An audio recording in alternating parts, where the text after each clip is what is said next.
why you're still on his good side? I just try to tell him, even when you don't think I'm open, I'm open.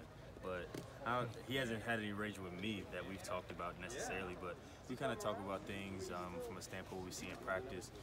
If it doesn't necessarily work out, we kind of have that telepathy, like, okay, we know in the game, like, we get this same look, it's going to be there. So just kind of that trust that we have.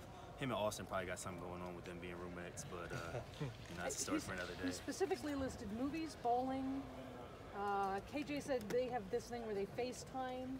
Shoot, he's holding out on me then. I don't know.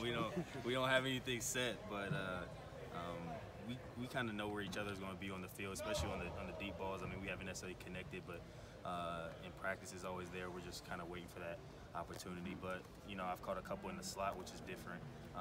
He knows where I'm going to be, and I know where he's going to put it too. So. Terry, you've never seemed like a guy who would bribe the quarterback anyway. And we saw you post that you felt better about that block than the catch last weekend. So you're probably happy without getting involved in that stuff, aren't you? Oh, definitely. I mean, obviously you put in a lot of work to make plays and score touchdowns, and that's fulfilling. But making plays like the block and things like that, I feel like that makes you different.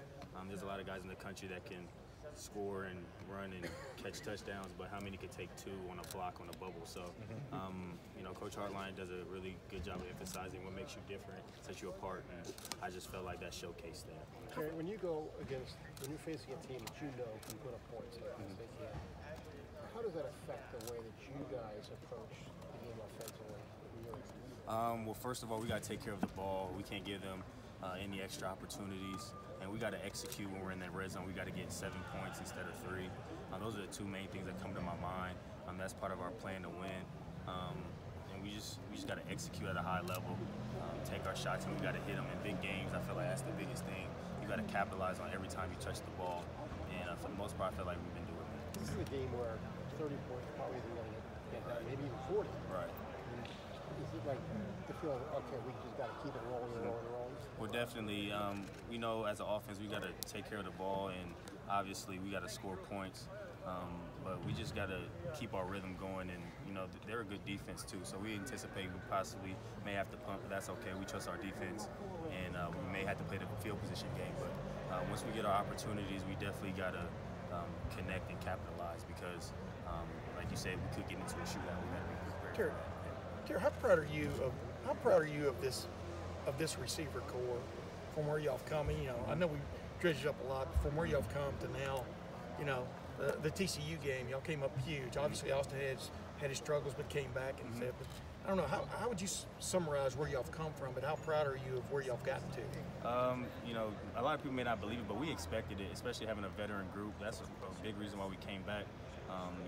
Having a veteran group doesn't really mean anything if you're not executing at a high level. Yeah. And we truly feel like that anybody can have a day. It's going from me to Paris to Johnny to KJ, and Ben even got in there. Austin came back and made some plays. So we really trust everybody who's out there, and there's really no drop-off. And to be honest, I haven't really been around a group like that since I've been here, where it's just been 6 deep. I know 2014 had their guys, but we truly have guys that just flow in and flow out. So we expected that coming in the year, and we put in that type of work to have the year that we're having. With the quarterback throwing the ball like Dwayne, is there even added pressure going into a game like this that you guys have got to, as a group, I'm talking about receiver group, you've got to rise above, so to speak? To be honest, I don't think we need to do anything too spectacular, but we do got to capitalize on the plays when they when they present themselves, eliminate bad routes and catch everything. There's going to be ups and downs of the game, but Dwayne's really calm and collected. But as a receiver group, when we can make those 50-50 plays and the plays that make people go wow, I feel like that really gives him more confidence, and it fuels our offense. I'm not trying to get you to compare him to JT because they're different quarterbacks. What has surprised you, amazed you, or caught your eye just about the way Dwayne has played up to this point? You're on Twitter a little bit, but he's getting a lot of pub out there. Yeah. So, but what are you impressed by most from his game?